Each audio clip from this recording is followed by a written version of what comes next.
Crazy. All right, let's go. It's Well, gonna be great. welcome back to Elevate Higher with Alicia Harris. And today I have Haley Burns. What's up, guys? Woo! Which I'm so excited because as I recently met her, she just has such an amazing story. So I'm like, man, I need to have you on this video, and for so many other reasons.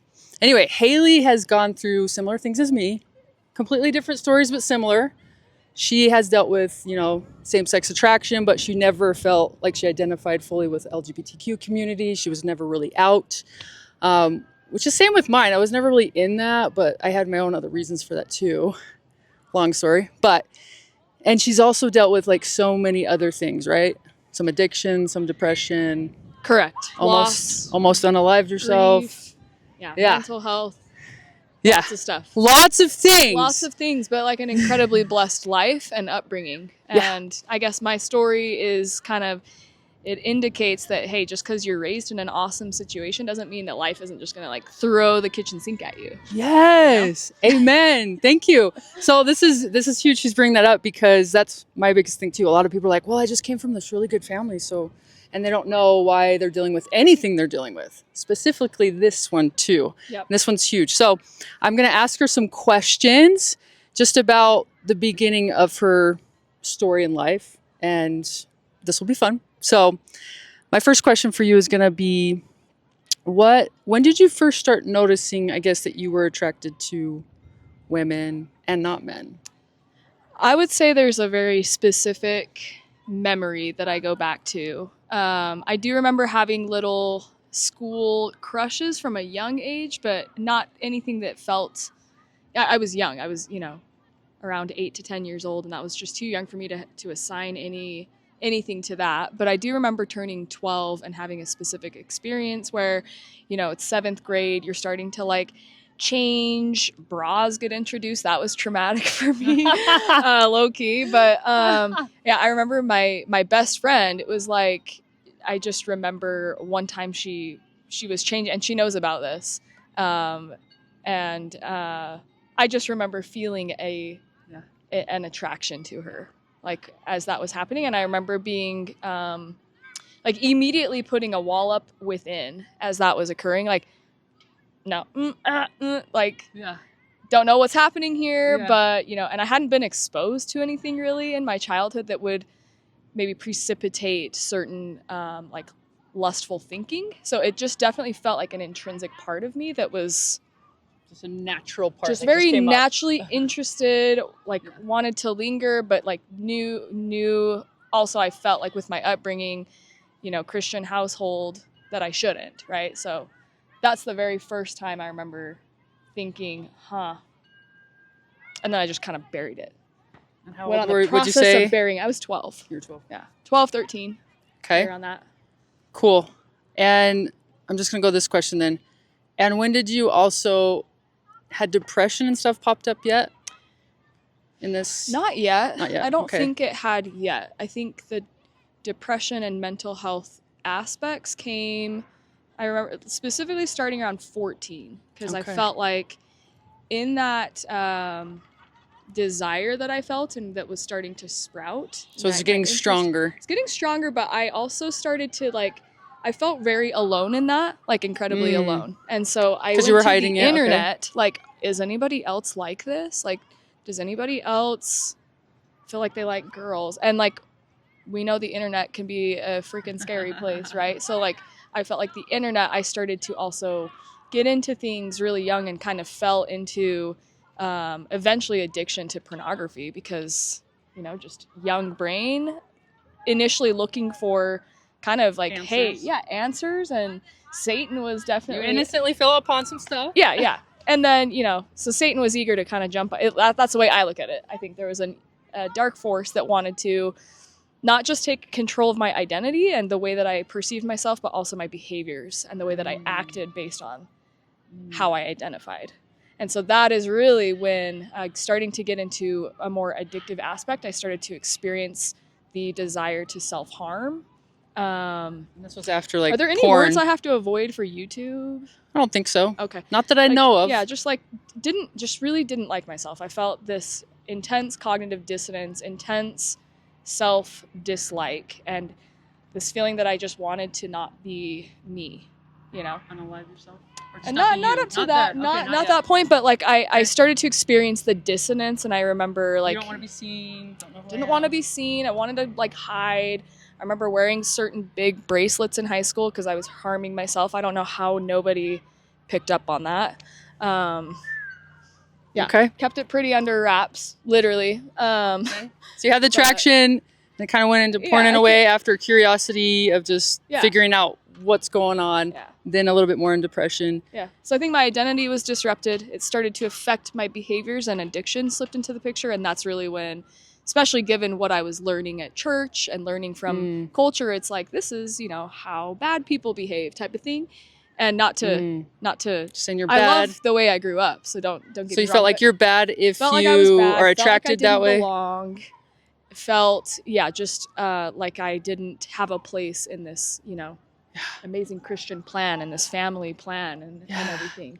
So that, I would say by 14 it started, and then 16 was like when I was really just starting to, that was all pretty under wraps though. You know what I mean? It hadn't boiled up yet. Like the frog was in the pot, and it was just the water. Some attraction, some hiding, some depression. Yeah. Okay, but you haven't acted on anything yet. Haven't acted on anything. It took a long time to actually really act on anything. Okay. So does that go into the next question? That would be the next question. So how old were you when you did take that action, and what was the feeling? Because obviously if you're starting to feel depression, this and that, you probably didn't feel freedom because now you're hiding, you're this. And so what was that like before and after the act for you? Right.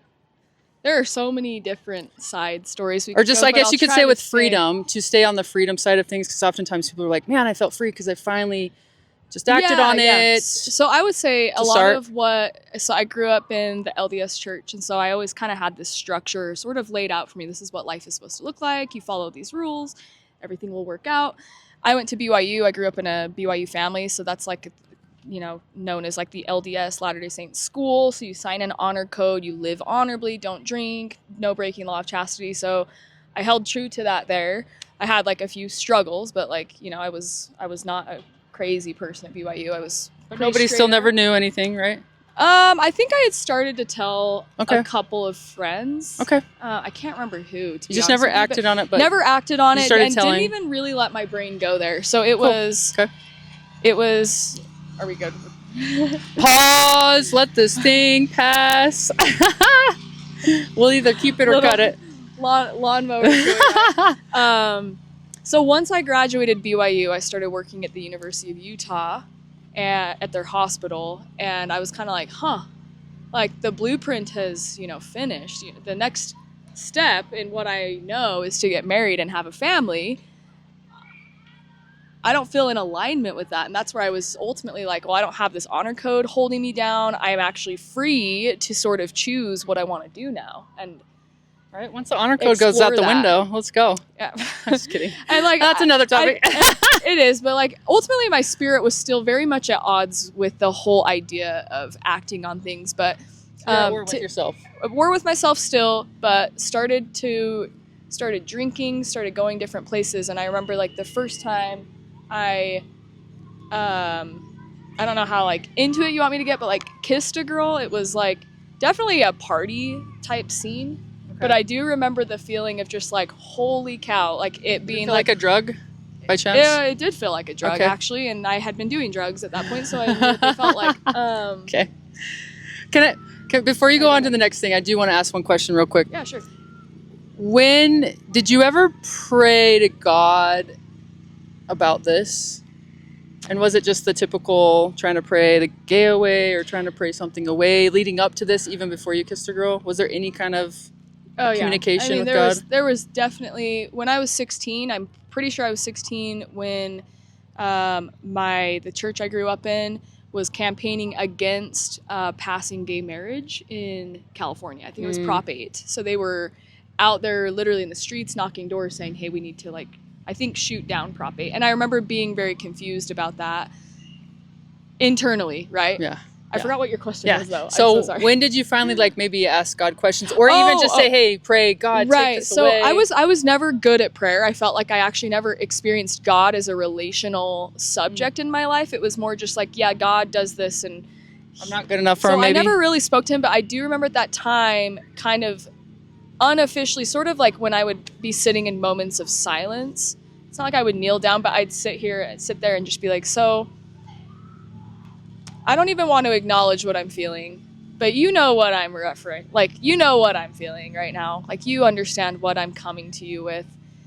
And can you please just take it away? Like, so yes, I definitely have had the. you asked him to take It it was away. maybe like a holy wish. It was Take it away from this me. feeling that, like, surely if I do right, this will just dissipate, right? Because I didn't choose this, and I don't think you would punish me this way, would you? You know? Yeah. And so, but I didn't have a strong wrestle with God, really. Okay, so but you never really asked questions or got like an answer, I guess, no, definitely didn't answer. or felt anything. You just already made up in your mind, like taking it away. It kind of felt, and honestly, you assumed he would take it away if you were righteous. Assumed that he wouldn't. Okay. And so okay. I was actually afraid to have a discussion or relationship with him because I didn't actually want to be upset with him, because I think I felt deep down that he wasn't going to take it away. But Interesting. That's me looking back Yeah. at how I behaved Yeah. with prayer and with approaching God. I think part of me kind of knew intuitively that God wouldn't just take the attraction away, wouldn't just take that, like, that lustful piece away. So maybe you weren't ready for that answer. I don't think I was ready for the answer. Cool. So up to that point, I hadn't done a lot. That makes sense. Wrestle, No, I'm glad that you shared that. That's good. These little details matter. Definitely the holy, hopeful wishing, like, it'd be really cool if this would just dissolve. Pretend that none of this ever happened, right? Like, none of these thoughts, none of these attractions, nothing like that. No, thank you for sharing that. Yeah. That's a huge piece. Thank you for asking. Yeah. So now let's go back then to, kissing a girl at the club or whatever, feeling like a drug, and kind of where that led then. Yeah, so that was, it's so funny because for so long I didn't act. I mean, that was as innocent. Suppressed for so long. It stayed innocent, and I remember feeling that, like, the drug feeling, it's extremely exciting, but, like, waking up the next day and still experiencing the dissonance. Like, and I wanted to pursue that, actually, and she was actually not on board, so I was like, wow, well, that sucks. That sucks, like, that was great. I don't like being rejected by someone that I actually am interested in pursuing, because it, you know what I mean? Yes. I don't know. So I get it. I got my pride hurt a little bit, and I was like, oh, you know, maybe I don't want to do any of this anyway. So then I leaned back into the, you know, I, again, sort of shoved it down. So you shoved some more stuff down. But the thoughts stayed there for sure. The attraction, I always had, like, a friend or a roommate or somebody that I was, like, developing really intense feelings for. Yeah. And interestingly enough, in processing some of this stuff, it was always somebody with a certain trait or a certain set of traits, and that's a totally different story. Yeah, but we'll have to bring that up. Yeah. Okay. So yeah, I don't know. Did that answer the question that you asked? Yeah. And so basically, you loved it, but then you were rejected, and then you kept hiding. Down for a few more So where were you years. at in life? You were just now in the space of, like, man, I'm still attracted to women, but I'm going to pause for a minute, or I'm going to keep going. Yeah, so where I was directly after that was I was still pretty heavily involved in, like, a neighborhood of people that were kind of keeping me going to church, and friendships that were keeping me going to church. Okay. It wasn't until a couple years after that like, I started traveling more. I had what felt like even more freedom leaving Utah. More freedom. To kind of Explore. Ready things. To explore. Now nobody has any idea who I am, right? Nobody knows that I grew up LDS. Nobody knows that I went to A whole new world. I can be whoever I want. Yeah. You know what I mean, I was like a chameleon. You had a chance to really separate and really explore. Right. And how old were you around this time? Ish. 27. 27-ish? Okay, cool. 27. So, I mean, and there was, like, one meaningful, long kind of, I would describe it as a relationship, but it was so under wraps, and we were both so kind of even opposed to the lifestyle that both opposed. We're ever gonna say anything about it. Okay. Of course, we chose a spot right by this guy. Should we cut it for a minute, or? We can for a second. That is pretty loud. All right, Maybe I will we're sit. back. Let's go. We had to move locations. Sweet. Sometimes you got to improvise. It's just like life. When crap happens, you keep moving. Don't wait for things to be perfect. We found an incredible tree, though, as you can see. So This tree, yes, because trees resemble Heavenly Mother, and that's a big topic one day. absolutely. So back to her 100%. story, though. So I asked her questions about she was navigating life. She was in this new world where she could just be her because she's away from church people, family people. Yes. And then now she's just out exploring. Yeah. Let's just say like. Or you were in a relationship too, where So there was a longer term situation that was never really defined, but it felt. You're saying you both didn't really want to move forward, but you did at the same time. Yeah, like we were both not ever going to be like open about it, or at least I know she wasn't. I started to experience a lot of. At first, it all felt very freeing, and a couple years passed. So like between the ages of like 26 to 20, I'm really bad with time frames. Honestly. It's okay. Hey, so we're on the ish here. Yeah, we're getting into like past mid 20s, getting into late 20s. Okay. And I've experienced enough of the freedom of connecting physically with women to feel like, wow, this really is great. Like it's not just something that was in my head, because for a long time it's like, nah, like this can't be you, This can't be but I'm you. like, okay, this is definitely something that feels, it feels good to me. It feels comfortable, feels safe. It feels safe, comfortable, connecting. Like I can be vulnerable, all that stuff. But it started to feel really suffocating. Interesting. And so out of all those things, it also started to feel suffocating. And it's really hard for me to describe. Some would say, well, it's because you were hiding. And I think there's a huge piece of that. The fact that there's a big piece of my life that's going on that I don't feel like I can be open about or talk to anybody about. Okay. Yeah, like that doesn't feel good. You're not being authentic. You're lying. There's a layer there. There's a big layer there. So at the time, and I was completely out of the church at this point. Like I wasn't going at all. I was actually engaging in a lot of the anti-Mormon doctrine at that time. So in engaging with that lifestyle, it opened my mind up to like almost try to prove the church wrong. It's like, well, this is going well. So let me like prove why what I grew up in is actually a big fat lie. So I was, which kind of makes sense. That's kind of like the thing in kind of LGBTQ right now is they're trying to get rid of like, well, they want the family and everything. It's like change this way. They do want you to exchange what I believe now is like your true spiritual identity, your true purpose for this. For layers they don't maybe understand yet. Yeah. Okay. So I started to feel, I guess I use this word suffocating. The way that manifested is I was impatient. I was quick to get really like enraged. Had some anger issues. Okay. Argumentative. Like all these things were coming up. Okay. Yes, and just a lot of anxiety and a lot of like, so all these emotions you actually just couldn't like control. They were just coming up. Yeah, and it felt like, again, looking back, I realized that I think I was inviting a lot of spiritual energy into my life that wasn't of a good source. And because you're looking back, that's like very clear, but at the time it wasn't. Yeah. Okay, no, that makes sense. So what felt initially like a lot of freedom and a lot of excitement and a lot of like, oh my gosh, this is amazing. Like slowly.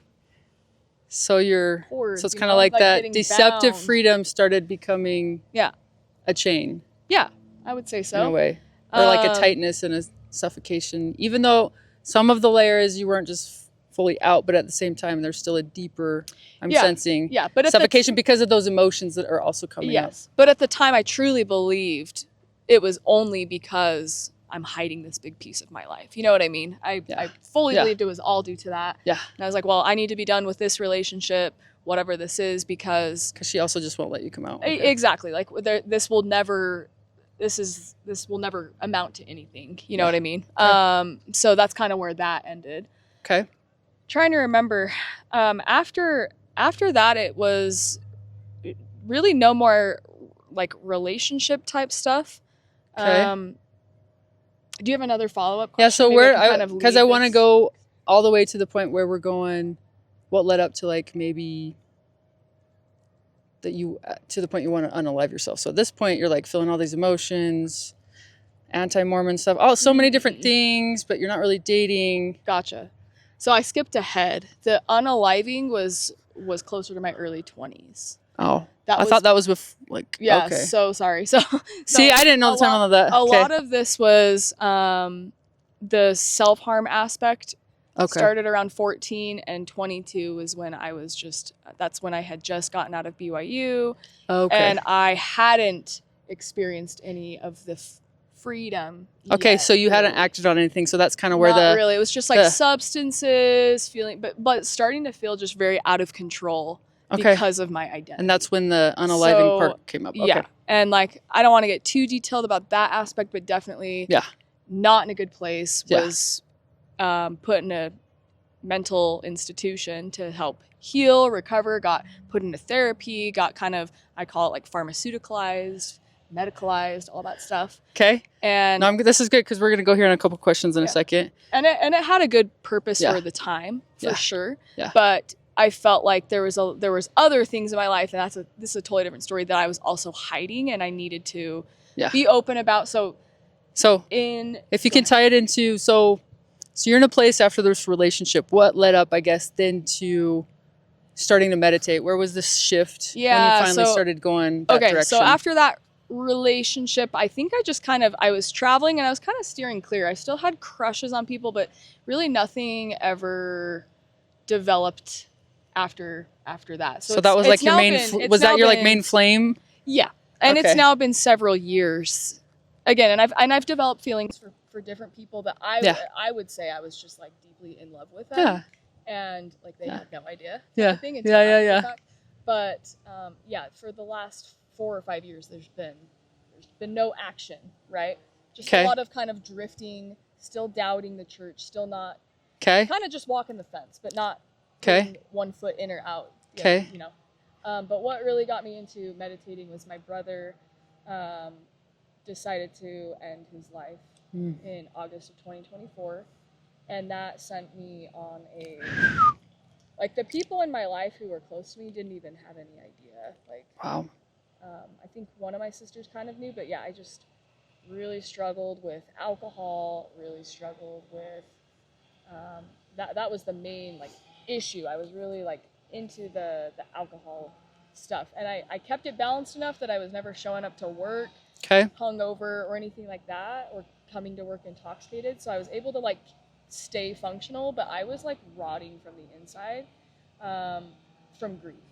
So ultimately it was grief that first things got really, really bad. They got worse in my heart, but I didn't have ideation during that time of taking my own life, because I was not going to do that to my family. You know what I mean? I had already gone through it 10 years before, the whole, early 20s, that whole thing. Yeah. I felt like I came out of that with some lessons that were important. So even though I was struggling, I wasn't thinking of taking my life at that time. So at least you got to experience life, let's say. Yes. There's a level of that, right? Okay, cool. So I decided there was one day when I felt like there was a higher version of myself, I would describe. Maybe I would say it was the Spirit now. I wasn't really living my life compatible with the Holy Ghost to really dwell within me, but there were inklings of moments where it would either that or my higher self would be like, hey, you did go through something horrible, but you are now entering the zone of permanently living like a victim, and you hate when people do that, and you can't. That's what you were being told for this. It was this spiritual thing. Brought up off the couch and slapped across the face. It was crazy. Because you were still in the depths about your brother. Okay. Yes. And it was makes sense. It's time to be done mourning this the way you were mourning it. You've had your time. It was almost, maybe it was him. Maybe it was his spirit kind of. Could have been. I hear you. I know. I'm sorry. But But you need to move forward. Move forward with your life. And so, yes. And that's when I started to, I came across some books. I saw a medium. I'm going to try to fast forward through it. But okay, you did a bunch of different things and started doing things that felt very, very healing. Okay. And in some very deep meditation. So it was really experiences that I had outside of religion that actually paved the way back to Jesus and back to religion. Hey, love that. That ties into my life, so I get it. Yeah. Keep going. In particular, I had a really, really deep meditation where I wanted to ask, once I had some healing, I was like, maybe the spirit realm does exist. Because for a while I felt like God doesn't exist, my brother doesn't exist, nothing exists anymore. I felt very hopeless as far as anything past this life. But once I had accepted that again, I was like, well, if I have a higher version, if there's a version of life outside of time, then I already exist on some level there, like a more of a total self. And I'm like, maybe I can like ask her a question. And I really wanted to ask her, Haley, am I actually like eternally gay? Let's just call it like same-sex attracted, right? Yeah. Like, am I actually this way? And I'll spare the details. It's very hard to put in words the experience I had, but I came out of the meditation with this clairvoyance, this feeling, no, like you have been living out of alignment with your spirit. Alignment. Things have been that's why you're feeling suffocated, specifically when you were really engaging in the lifestyle. And I really just felt like once I pass through this veil, and once this version of life is over, you will not experience these feelings the same way. That is just what I felt, and I felt it with enough clarity that even though I didn't feel committed to my religion or any religion at that point, Yeah, at least got clarity with that, which was absolute huge. clarity, and my friends were all really confused by that. They're like, "What? Like you're just like denying yourself," which I know. Yep. How that is, right? Yep. It's like actually no, like There's layers to attraction. and it's so abstract too. It's like, nah, I had a conversation with me and like we're good. Like we actually don't want that. Yeah. Yeah. That doesn't mean I don't wrestle, right? Doesn't mean that human Haley doesn't still experience certain things. It's just I'm not chained. We're here to have a wrestle. We're here to have a yeah. If we there would be no point of being here if there wasn't some kind of wrestle or some kind of, and you got to learn from the experiences with even more wrestling. Yeah.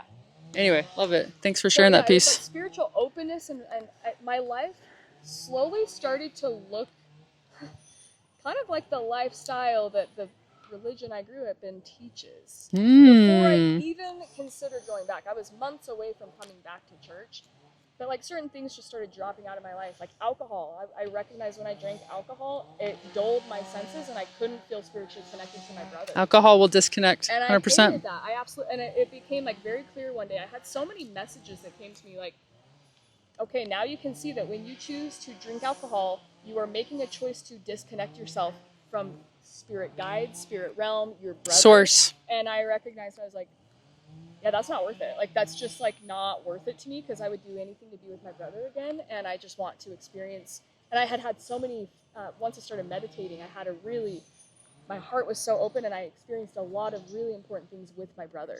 That's so cool. Those are different stories, but like. So cool. Yeah, very, very incredible. And I didn't want to give that up. Yeah. And that's so spiritual things started connection. coming back in alignment before Jesus even stepped back into the picture for me. So. I love that. I have a question for you. I don't think I've asked you this yet. Did you ever get a prompting or a spirit kind of telling you that actually it wasn't your fault that you're out of spiritual alignment from the beginning?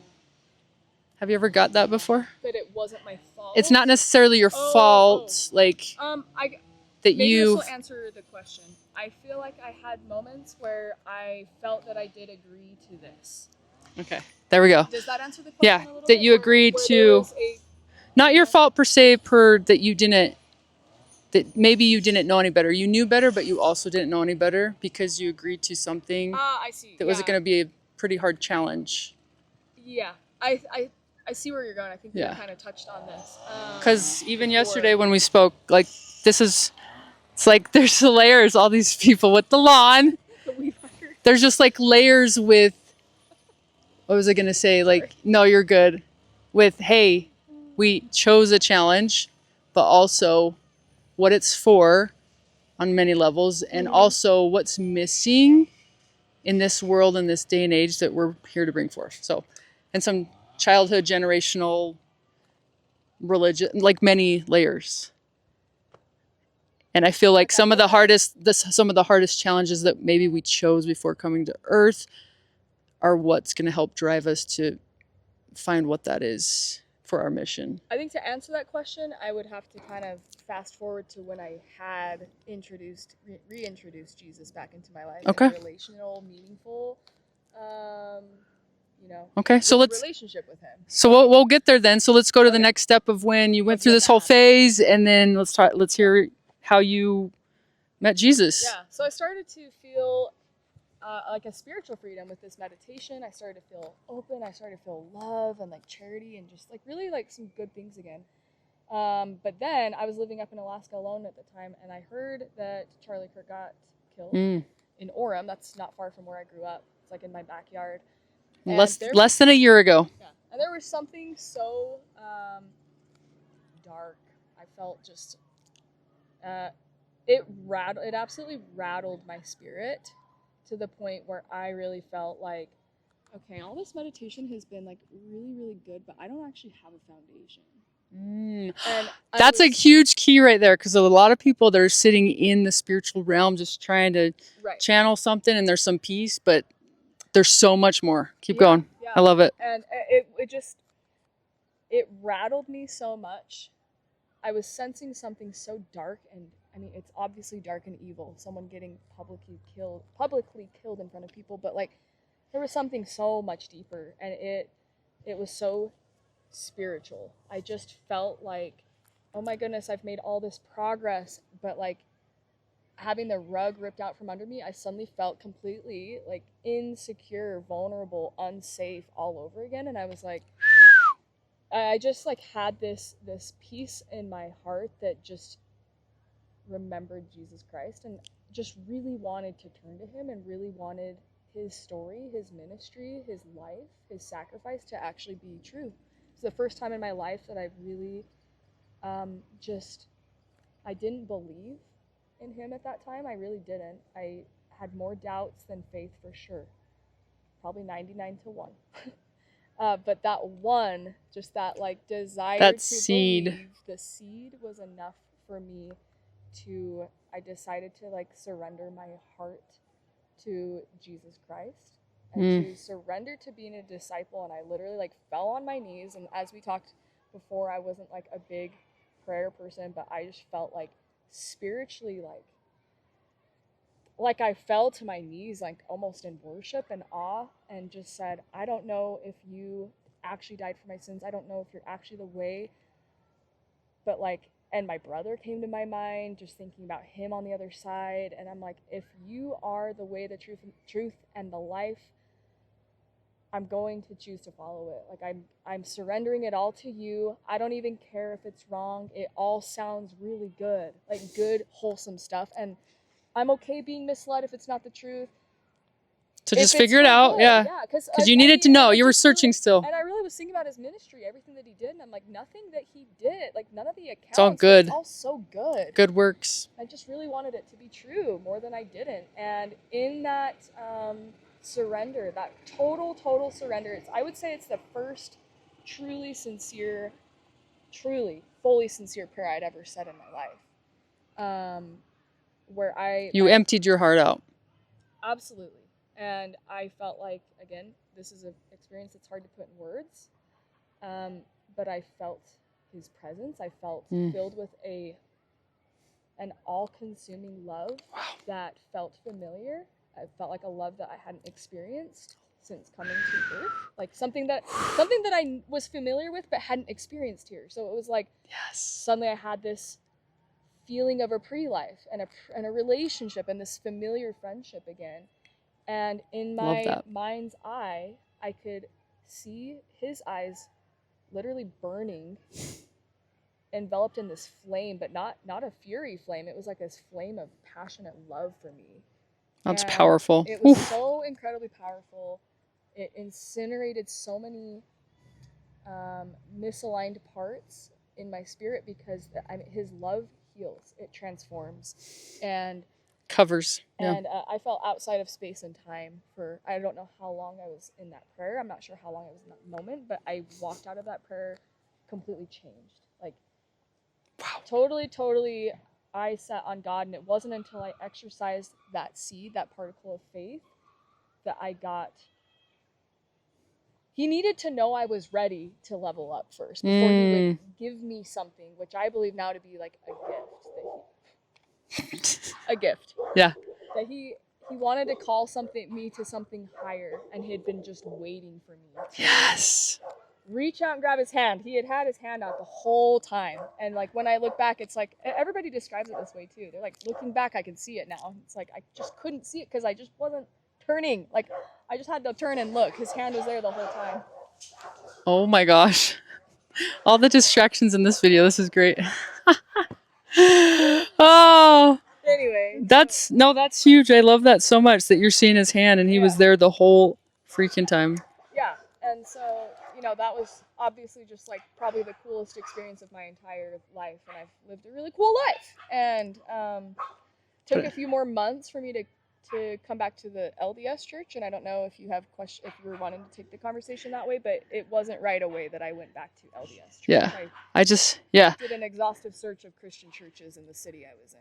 I love that. The only little quick comment I have or question is, it's interesting because it's like, remember when you used to pray to take it away? It's kind of like praying to take away your thorn, but then learning that thorn was actually, we're supposed to be great for our afflictions, but we can't understand that until we understand what it drives us to eventually do in the depths of our sorrow, to a point to where you fully surrendered. Because I've learned, right?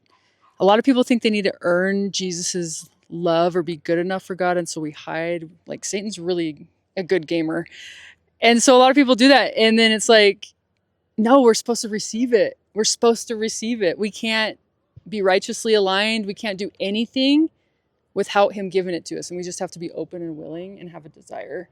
100%. And it's so true, because like we can't even boast of what God does because it wasn't us. It was his love. Absolutely. And so it's like, so I've learned to be like, man, if I also didn't have something like that, what would have driven me here? Now I understand those scriptures when it talks about that kind of thing. If it's, be grateful for your afflictions and your things, because if you're too comfortable, you're getting blind and you're not taking advantage of what we are here to experience and do and become. Yeah. Hard trials force you down into the depths, and Jesus has descended below all of it, and he's the only one that can provide a foundation underneath you in those times, and then also pull you out of it. And, and it's not necessarily that you have to go that deep. It's just like Satan plays such a good game, and we all have different challenges. We all come from different families and different things. And Satan's just really good at getting us to hide and not knowing that God wants us to speak to him continuously, no matter what. Instead of always putting on, if I were to talk about that whole thing with Adam and Eve, right? The fig leaves are truly, I'm going to cover myself because I'm ashamed. But that wasn't the real covering. So they didn't actually have protection until God gave them covering. And you've experienced the new covering, because the new covering is actually God's love. Because once you experience that, that keeps you in a place of like, oh, I've been trying to use my own fig leaves this whole time. Totally. What? Well said. I love that.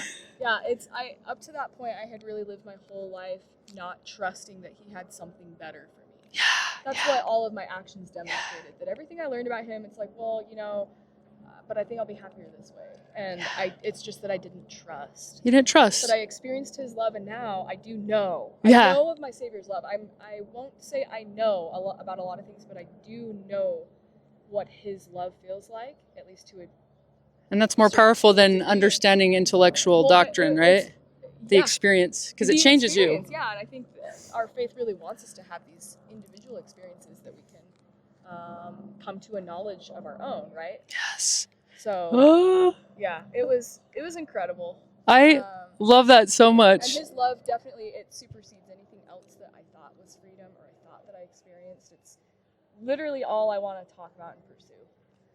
And and it totally changed you in a way too of like, even if you're attracted to women or the excitement of even the flesh, it's just like the love is so grounding. It's like, I wouldn't give this up. Never. For that. Because that is, It is, again, it's trading that. It's saying, well, what I thought filled me up before, I would literally have to trade away that God's love again to experience that, and just not willing to do it.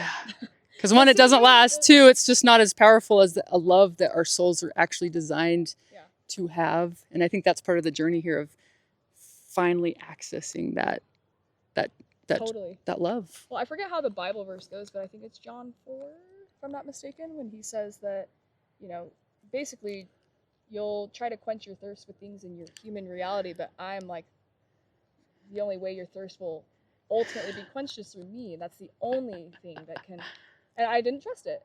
Yep. I'm trying to, my mission's now to help people learn to trust it. Though. No, I love it. I'd love to step into that. I love it so much too, because even on another video, we'd love to go take it a layer deeper, because from my own awareness as I teach people too, there's another layer of where we stopped trusting and where we started separating early on. So the behavior was just an aftermath of a deeper separation from a way younger age, which we can talk about in a different one. So, and it's all lead up. And we all just think, oh, I'm just so bad, or what am I doing? And then we're just trying to figure it out ourselves and it doesn't make sense. And it's like, oh, wait. And that's why Jesus talks so much about the heart and stop judging people's behavior, because the real sin of separation started somewhere else. Well said. Well said. I agree with you. And if you guys noticed, like, he did meet me in my mess.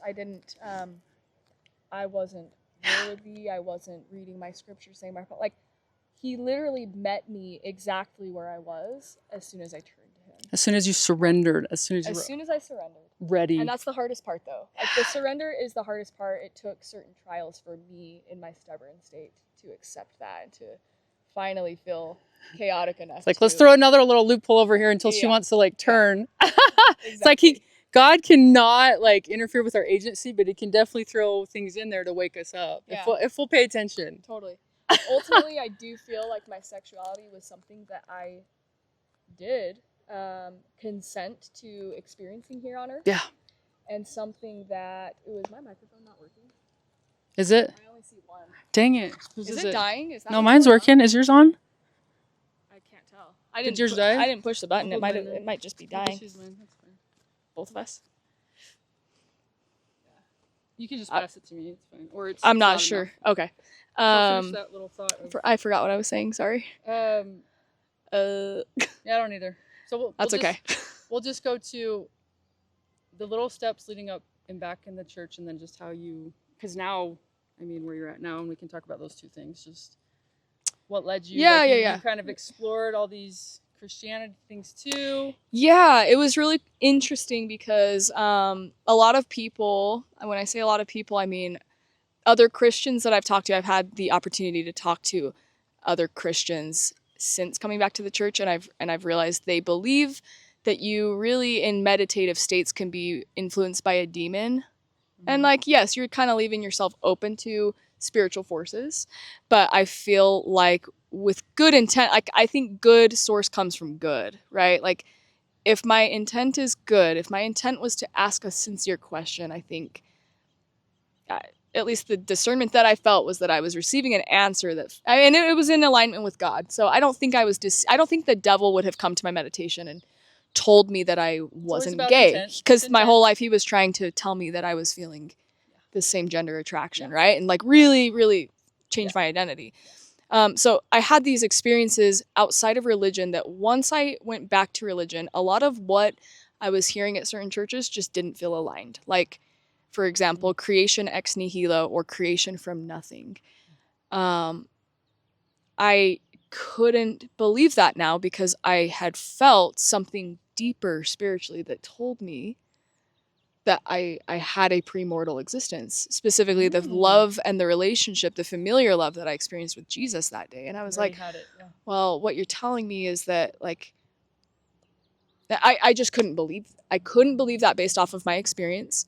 And then the other thing that they said was, if you don't believe in the Trinity, like you're going to hell. And I was like, again, my encounter with Jesus, kind of goes against that. Yeah, the love I felt, it just didn't sound compatible. And I also couldn't see where that was biblically backed. So I'm not here to slam other Christians, but I'm just giving some context to the awareness that I had when I was asking questions. I specifically didn't go to LDS church because I did not want familiarity to cloud my judgment of truth. So I did do a sincere journey for truth. I knew though that I wanted to follow Jesus, and I wanted to do whatever he asked me to do. That was the full intent, not to make sure my mom and dad were really happy with my decisions. Not people pleasing. Not even for me to feel like I'm checking boxes. It was like, Lord, I felt your love. Like, you have saved me, you've saved my brother. Because of you, I get to see him again. Like, whatever you want me to do, I'm going to do it. And I went to every other church on the peninsula before actually going back. From where I worked, I could actually see the LDS church, and it would kind of like, for a while, it was actually bothering me.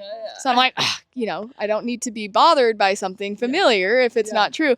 So then I went back, and the experience I had when I finally did go back, I want to say I went with an open heart, but just cautiously, was in taking the sacrament. I felt a profound sense of forgiveness. And I don't think that Christ hadn't, because I had been kind of in this repentance process during my search for, I think he had forgiven me. I think that I had been praying and asking, but I think that it was undeniable. He made it undeniable to me once I was participating in the sacrament again that I had been forgiven. And so cool. That I'm getting chills talking about it because so the cool. Peace that I felt, and again, people want to, that's just your feelings. It's like, well, it's not just my feelings, because it felt like an external gifting of peace that I experienced when I took the sacrament and felt. Which is different. Not even felt. It was the clairvoyance again, this message, you were forgiven. Like, I remember your sins no more. Mind and your heart. It was all of it. Yeah, one. Mind and heart. Feeling. It definitely was in my heart. So it was both. But it was this mental, it felt like a knowledge. It felt like a knowledge, felt like a feeling and a knowledge, and it all was just incredible. And I thought, I was actually in disbelief, but I couldn't deny what I felt, which was that you are exactly where you're supposed to be with this church. Okay. Definitely. And so maybe we can separate, because a lot of people do keep saying, oh, feelings. But now you've experienced your same-sex attraction. You've experienced different feelings. You've experienced a lot of feelings, right? You've experienced so many different feelings with the whole world. So you understand the difference of this type of feeling and understanding and knowing versus the other one that people sometimes do get confused with. Because there is a layer of like, but I have this attraction, but I have this, and oh, I feel captive, and oh, all these different things. Okay, but you also were feeling amongst all that, no peace, no presence of God, no all of that. And now you're starting to feel that covering and that presence and like less separation, right? So you could distinguish it of just being more in God's presence and whole versus that kind of feeling with the impressions, which is amazing, versus all these other feelings of they're cool, but in separation, and they're super extreme because there's no wholeness. Mm-hmm. I just wanted to make a distinction in a way as you were just talking about that. Yeah. Because you obviously know. Yeah. Two different worlds. Definitely. There is something to be said. I mean, I'm not going to be encouraging anybody to please like step outside of the bounds of religion to go figure out. Yeah, no, that's not what we're saying. However, there's an important lesson in when you do take, your progress here seriously, and you're willing to look at, okay, how did that make me feel? Like, what were the fruits of that lifestyle? The fruits of the lifestyle I was living was addiction, anxiety, depression, character flaws that I didn't like quick to become enraged, impatient, argumentative, unapproachable. Even though like functionally, I think I was able to keep it all together really well, and people never knew. I had a successful career, things are going well, but under the surface is where the fruits were manifesting, and it was undeniable for me, right? But coming back to church and then feeling that forgiveness, it's like every time I went, for a while, the road was paved so incredibly beautifully well for me to just know. I was feeling these deep spiritual revelations every time I went. And let's say instead of feel, experience, because feelings are, again, experiential. I know it can be very, very experiential confirmations that I was exactly where I needed to be, and that God was guiding my path, and it's continued from there. But it is like a constant walk in faith, though, too. Oh, 100%. Right? But every bit of sin is such a scary word. It's like, oh, you're sin, you're bad. It's like we need to kind of figure out how to put that in the trash can, because sin is, especially in this day and age, totally, like, sin is the way by which we obtain knowledge, right? It's like you make a mistake and now you understand, you have some experience that tells you, okay, well, how did that feel? And initially, sometimes sin can make you feel good. It initially made me feel good, but there were signs the whole time that, the dissonance and the lack of peace. The peace has been undeniable. And for me, like I tell people, my search for truth is ongoing, but my search for peace, like I've found a home in the church. I don't necessarily want to say the church, but like I know I'm where Jesus Christ wants me to be. Yeah. And you first found him outside, and you found that wholeness. So I had, specifically with the meditation and the prayer, even before. So can I add something just real quick? Yeah. Even with like tying it back into like Adam and Eve, right? It's like, it's cool how they fell. They used their own covering, but then God gave them covering. And then they started the journey with God's covering. Because now we're in a fallen world, they have covering, but that's why he just keeps saying repent, meaning return. So now as you explore and you're learning in this fallen world, you get to just keep turning like, how did that work out? And so instead of running from God's covering, he's saying just keep turning and stop listening to the voice that says hide. And that's how we can actually experience without going too far off the path. It's like, you'll know pretty quick based on, that I felt separated.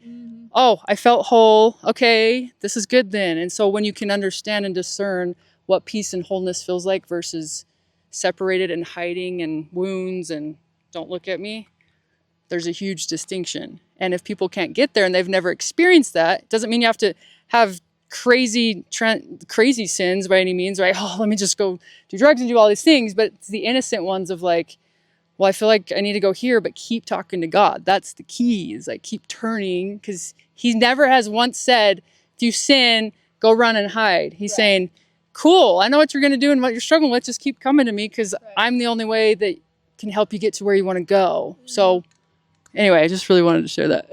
Yeah. Totally agree with you. Was there a question in it, or kind of expound on that? So now the question for her, as I just tied that in, is just more, what led you, like how quick before taking that sacrament and knowing Jesus to then going through the temple? Oh, okay. Yes. So, September, and then I went through the temple in April, May. Cool. So maybe 7 or 8 months ish. It was pretty quick. I had a very, very cool experience where I was called to move back home to Utah. Again, just that clairvoyance of just knowing, like, okay, it's time to be there. And then the particular church, the particular ward family I was in, the particular bishop, I felt like it was just everything aligned for me to be able to have a really safe experience for repentance, so the bishop never like X'd you for this adventure or anything? No. Okay, cool. Pure love. Cool. Pure love. He was incredible. At one point he even said, I feel like I would be getting in your way. Like I can feel, he was really walking with the Spirit. He was in tune with the Spirit. Absolutely. And that was very cool for me to see, because I've had a lot of experiences that haven't been that way. And I think that actually the church is growing. It's growing. That's the hope. Moving. That's the hope. At least I'm seeing it. I'm seeing it in real time. So yeah, it was about an 8 month. I felt like that was pretty quick. I wasn't really even on my radar to go through the temple till probably February. But I was like, you know what? Like, I said I'm all in, and I said I would do what you wanted me to do, and I started to feel the Spirit impress upon me, like, go to the temple, do this, not a demon, because I have a relationship with God, and I can feel it, and those layers and the discernment and the experience, and I can feel when he's asking me to do something, and this is a lesson for me now, because he's asking me to do some things that are scaring me and are uncomfortable, but that's how we stretch. That is the level of discernment where I'm like, okay, I can see where he is asking me to move and where to stand, and the discernment. Exactly. So it's a process, and can you share that with like how it's usually like a year or something before you can like go through the temple? Yeah. So there was something in particular that maybe like would have initially like maybe given some bishops pause, like, well, just to be extra structured with your repentance, we got to make sure we hold off for a long, long time. And he was just kind of like, I had an impression I was walking my dog in the park one day, and I just felt like, you got to go through the temple now. Like, and I'm like, What about the rules? Yeah. What about the structure? What about the rules that they have? Yeah. What about the law of Moses? No, I'm kidding. I'm kidding. But like, I was like, okay, and I already had an appointment to talk with my bishop, with just like touch base and everything, the next day. So the next day, he kind of echoes that exact same sentiment, which is, I know that the temple, I was already going. I had a limited use recommend for the LDS people that know. I was doing baptisms in the temple. I just hadn't like gone and done additional ordinances yet, so he was aware that I had the recommend, and we were just touching base, and he's like, if you feel like you're ready to like take additional steps early, like let me know. Like if you want to go through sooner, like I don't want to get in the way of your progress with the Lord, is kind of how he said it. It's supposed to be your relationship. And I was like, that's interesting, because I feel like I got a sort of a strong encouragement yesterday to bring this up myself and to say, like, I think that as soon as possible would be a really good idea. So, and that's just been a super cool journey. I've had obviously no regrets about it. It's incredibly cool. Was it cool when you first went through? I absolutely love. Did you experience the added covering? Oh yeah, literally, figuratively, the next level covering. All of it, right? And there's a lot to digest, and I love that every time I go, I can learn something new, because schoolhouse. It's a schoolhouse, and symbolism can teach you really, really deep truths. And I haven't even really broken into it, I'm sure. But every time I go, there's something like, I wonder. Oh, okay, cool. God. I think God. And when I say God, Father, Son, Holy Spirit, they want to teach us. They want to teach us things that are going to help us elevate and become more faithful, and to eventually become one with them. And like, we're pretty literal when we say that. Like, they want to invite us into divinity with them. I don't really know exactly what that looks like. That's why at one ment is the atonement. The atonement is to get at one within yourself and then with others. Yeah. If they're existing in a golden God bubble, they want all of us to step in it with them. And the invitation is there. It's just how far are we going to accept what they want. That's the feminine body. The feminine body of Christ. Yeah. More on Heavenly Mother next time, but yeah. So that is, I love it. That's the story. No, I love that you just shared, though, like how powerful it was. You went through and you felt that added shield, because I had that same experience. Like, that's just huge. There's like an added protection I just cannot deny. And I remember for me, I never thought I was going to be led to the temple, but God was like, hey, it's time. Literally. And I remember just kept thinking, like, because I heard so much about Exmos and this and that and whatever. Right. But I'm like, God's like, just trust me. Just listen to me. That's it. And I was like, because that's what I learned to do anyway. And I'm not, religion is still just the structure, safety kind of net, but it's not what changes me, and it's not the relationship. And so I've learned that masculine and feminine in that form, they go together for a reason. And so relationship is always first, because God might call me to do things that are abnormal, like, hey, go visit your grandma on a Sunday and skip church because something needs to happen. It's like, we really have to be in tune with that spirit, because that's why we're here, is to actually learn how to walk with God, how to have faith, how to go higher than just that masculine law that is just preparatory for the next step. Structure, important, but... Yes, structure important. The next step. It's just foundational. Yeah, it's just there to safety container, but it's not the main purpose. And it's not to control and restrict. It's to help elevate souls and expand, which is why I love my branding about elevate higher. There's so much meaning to this, of just oneness within, and then getting everybody into oneness, so we can, I even saw a video yesterday of an LDS guy just talking about how in Paul or wherever, talking about the three kingdoms. It's like, it's right there in the Bible, and it is. Like, we're trying to ascend to the third. He talks about that in the Bible, into the third heaven. Cool. Yeah, that's like these layers right here. You see 3 layers? Yeah. Boom, let's go. Ascension, baby. I love it. So, anyway, do you have any other comments, I guess, for, let's say somebody's struggling with this in the LGBTQ, or they haven't come out, or whatever their situation is, just about how important it is to just have a relationship with God, or whatever, like whatever kind of tip you have for maybe that woman that's watching? Sure. Yeah, I think the comments I have will probably be the most useful for the woman or the man who is experiencing the dissonance, who is experiencing the wrestle, right? And who actually is ready to lean into, maybe I did exist before now, right? Like, and we all come from different backgrounds of beliefs, but like, and we might have the same foundation of Jesus. We may or may not.